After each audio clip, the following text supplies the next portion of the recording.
Did I lose any money in crypto? Not really. During the COVID peak in 2020, when I was rotating in the ICU, I had a few nursing colleagues who convinced me to put some money into Bitcoin at a time when it was close to where the bottom was. I actually tripled my money that I put into Bitcoin and Ethereum, and then I sold it for a good profit. Was I that smart to sell at the right time? Did I have any insights into what the crypto market was going to do? Heck no! Ever since I sold my crypto, I've been following what's been happening in the crypto world like a hawk. And here's my conclusion. I will never, ever, ever risk my money in cryptocurrency again.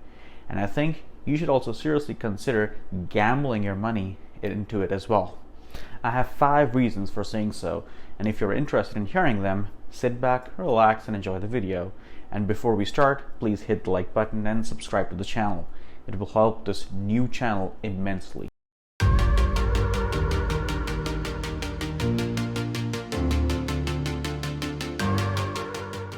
Hi guys, it's Nitish, aka Investologist MD, an anesthesiologist subspecialized in critical care and cardiac anesthesiology by profession, with a keen interest in everything pertaining to financial education. My goal is to educate not only my medical students, residents, and fellows, but also you guys about the steps to financial health and security. So I have 5 reasons to never ever put my hard-earned money into cryptocurrency ever again. Now, even though I've tripled my money in crypto in 2021, I'm here to share my 5 reasons with you. Some of the reasons you might have heard before on some other channels, on the news, or maybe just related to common sense. But trust me, we need a lot of common sense when allocating our money to grow. Alright, number 1. You must have noticed I've not said once that I invested my money into crypto. Rather, I've been saying allocating money into crypto or put my money into crypto. There's a pretty straightforward reason for that. It's because the crypto is more of gambling and speculating rather than actual investing. Investment relates to an entity that you buy, which has productivity, growth, or at least innate value. Crypto has neither of those. Rather, its value is determined by how much the next sucker wants to buy it from you at a higher price. Hence, there is no rational way of putting a price on any of the cryptocurrencies. This phenomenon is better known as the greater fool theory. I know I'm just a mere mortal physician. Why listen to me? In that case, why not listen to one of the greatest investors on the planet? In 2014, he called it a mirage and said the idea that Bitcoin has some intrinsic value is just a joke. Then in 2018, he called it rat poison squared after warning that Bitcoin was a bubble. And just this year, Buffett insisted that he wouldn't buy all the Bitcoin in the world for even $25, explaining that it's not a productive asset. And then only 2 months ago, he finally equated it to what I call it pure gambling. And this takes me to the infamous tulip mania. Then there are companies that pay a decent interest rate on the cryptocurrencies. Do you even know how they're generating that interest? These interest payments are often generated by lending out holdings to other investors and traders.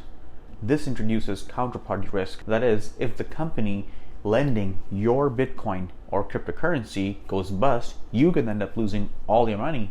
It's far riskier than a bank saving account because cash deposits of under $250,000 are guaranteed by the government. Even in the unlikely situation your bank goes bust, you won't lose your cash because the government will bail you out. Then there comes the matter of security. Despite all the advancements in blockchain technology, it is still vulnerable to scams and cybercrimes. Cryptocurrency scams have exploded since the pandemic. There has been almost a 900% increase in the total money lost to cryptocurrency scams since 2020, according to the Federal Trade Commission's latest figures. And this is just a number of incidents reported to the authorities. Most of these transactions are irreversible, and that definitely does not help the cause. Then, adoption of cryptocurrency is also going to be questionable. A sensible regulatory adoption still feels a long way from now. One of the biggest notions opposing the adoptions is that it is, and will be more so later, be used by the destructive elements of society for illegal activities. So crypto used to exist in its own bubble, independent of macroeconomic events in traditional finance, which was its actual intent. However, over the years, crypto market has become increasingly intertwined with traditional finance and is proving to be significantly influenced by wider economic conditions. And following all this drama, in 2021, President Biden signed an executive order calling for increased regulation and taxation of digital transactions, resulting in a not yet public, comprehensive digital asset regulation bill. Now, this government regulation defeats the main purpose of creating a decentralized financial system.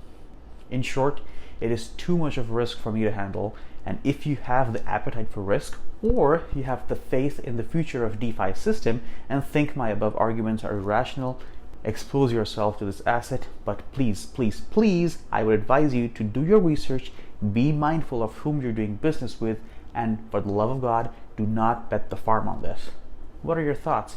Let me know in the comment section below, and until next time, be smart and invest safe.